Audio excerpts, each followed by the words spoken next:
Ok, bueno amigos míos, voy a tratar de, a grosso modo, más o menos tratar de explicar lo explosivo de la situación acá en el Medio Oriente, en un lenguaje un poquito más claro posiblemente que el que puedan hacer algunos analistas que a veces no tienen en cuenta hablar muy claro. Y entonces, bueno, aquí está el conjunto de países que más o menos están involucrados, yo los he coloreado, eh, y ustedes pueden ver que esto no es ninguna broma, esto es una cuestión bastante seria. Aquí tenemos el eje del conflicto en este momento que está acá en Gaza, esta franjita que está acá, que tiene frontera tanto con Egipto hacia acá como con Israel, que es esta parte que está acá. Ahora bien, es sabido, eso aunque ellos lo nieguen, que este que está acá, este actor que está acá, que es Irán es el que fomenta toda esta problemática que está ocurriendo acá, porque Irán quiere colocarse ahora como la potencia de esta región. Y entonces está haciendo todos los esfuerzos posibles por complicarle la vida, por supuesto, a Israel en primer lugar y a los Estados Unidos. Ese es su objetivo. Eh, Acá tenemos a Irak. ¿Qué es lo que ocurre con Irak? Que Irak, desde que ocurrió aquella fatídica guerra, después del 9/11, que Bush y el gobierno de Bush desencadenaron esta ofensiva contra Irak, que en definitiva no tenía casi nada que ver con el problema este. En definitiva lo que se hizo fue que se derrocó, sí, a Saddam Hussein, pero en lugar de optar por una fórmula más práctica, hubiera sido contar con los miembros del ejército de Saddam Hussein, que tendrían una posición más constructiva, una posición más favorable hacia los Estados Unidos, por ejemplo, y haber dejado un gobierno preferiblemente militar en Irak y que impidiera que Irán se hiciera con la influencia en Irak, que es lo que finalmente ocurrió.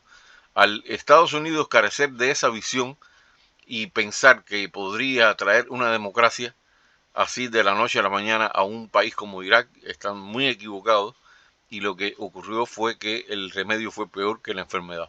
Y entonces Irán, toda su influencia vino hacia Irak.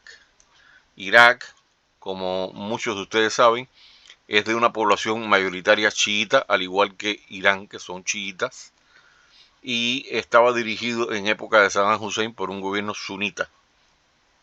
Y al caer Saddam Hussein y ser desperdigado su ejército, que era un ejército activo, un ejército profesional, un ejército poderoso, pues se propició que Irán, que tenía una vieja rivalidad con Irak, pues entrara y se hiciera con el poder prácticamente de Irak. Esto le permitió a Irán ampliar su puente a través de Siria, porque tiene una influencia inmensa en Siria. ¿Por qué? Porque la economía de Siria depende mucho de Irán, del petróleo y de todo lo que pasa por acá. Y a su vez influye en Líbano. Líbano, que es un país que ha sido víctima durante mucho tiempo de una guerra civil y en el cual se encuentra Hezbollah, es el primer foco de conflicto. Hezbollah, que está sobre todo en el sur del Líbano y que es hostil, por supuesto, hacia Israel y es chiita también, alentado por Irán. Tenemos, por otra parte, las milicias en Gaza de Hamas y la Yihad Islámica. Tenemos en Siria los grupos, eh, hay una que es como una especie de filial de Hezbollah que está en Siria, que son milicias chiitas que están acá en Siria, esperando también la oportunidad para atacar a Israel por este flanco. Y están ahora en Yemen, esto es Yemen, y aquí tenemos a los hutíes, que son otras milicias chiitas también, en partes del norte, del oeste y del sur de Yemen. Tienen puntos fuertes, y entonces ellos están siendo utilizados por Irán también para el lanzamiento de ataques contra Israel muchas veces por acá y a través del Mar Rojo. Y entonces en este momento hay buques de los Estados Unidos que están derribando todos estos drones y estos cohetes, estos misiles que van rumbo hacia Israel. Hezbollah ha estado un poco atado debido a la situación del Líbano, que el Líbano sabe que será su destrucción si entra en una guerra con Israel. Y entonces Hezbollah está lanzando hacia Israel ataques selectivos, no de gran envergadura, pero Hezbollah, que consta que tiene un poderío bastante significativo y es posiblemente la milicia mejor armada y mejor organizada que tiene Irán fuera de su territorio.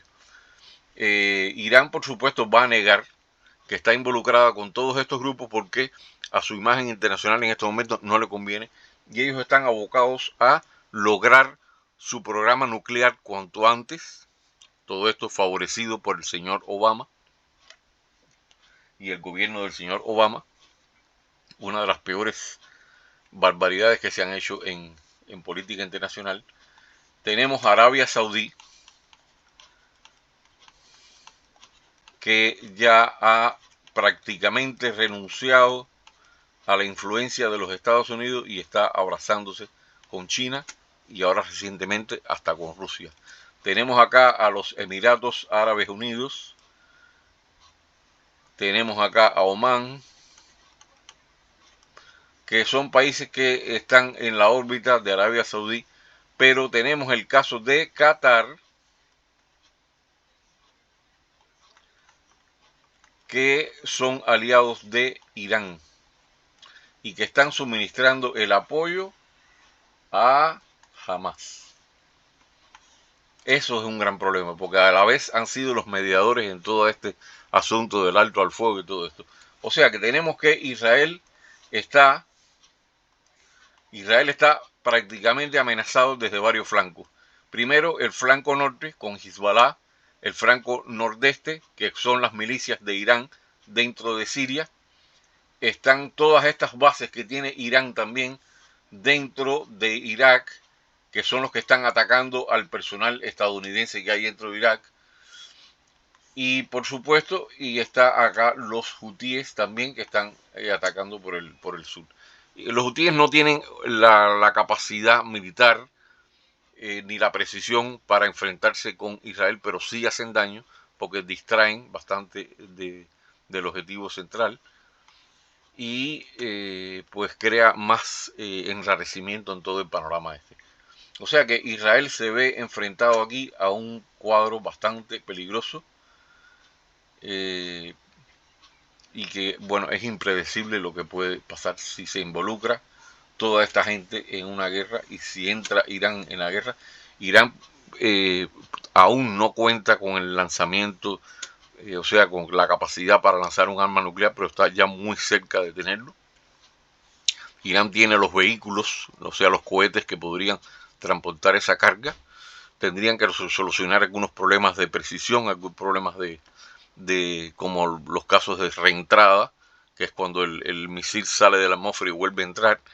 O sea, son algunos aspectos técnicos que ellos tienen que dominar todavía, pero eso es cuestión de tiempo. Es cuestión de tiempo y entonces Israel se enfrentaría a su destrucción, que conllevaría, por supuesto, la destrucción de muchísimos palestinos que morirían también en toda esta guerra. Así que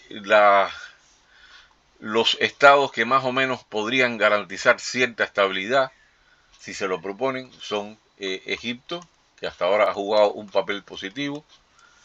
Egipto, que esto es el Sinaí, que también corresponde a Egipto. Es el tapón que impediría una agresión por esta parte. Arabia Saudí, que se mantenga lo más neutral posible. Y Jordania, que es un país que parece que no, pero es importante también, que ha demostrado que no está metido en este conflicto tampoco.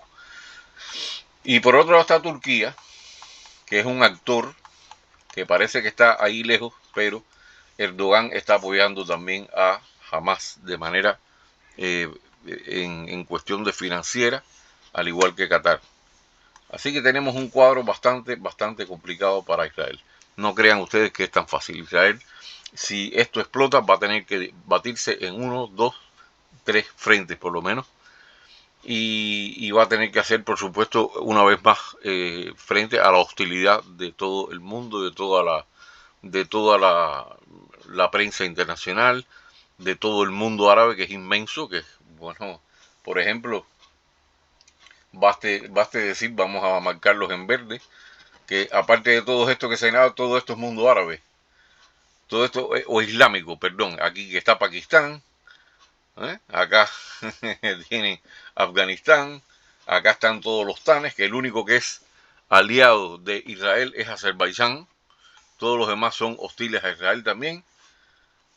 Acá tenemos también a Sudán, que es un problema también. Está Somalia, que también es hostil. Pero bueno, son países que en este momento no cuentan, pero para que ustedes tengan una idea de cuántos países son hostiles en realidad a Israel. Son muchísimos, muchísimos. Acá tenemos Libia, que en este momento no tiene tiempo ni posibilidad de meterse en nada. Pero bueno, ese es el panorama que hay, que es bastante negro. Así que bueno, ya esto es para que tengamos una idea de lo que está pasando un poco por arriba.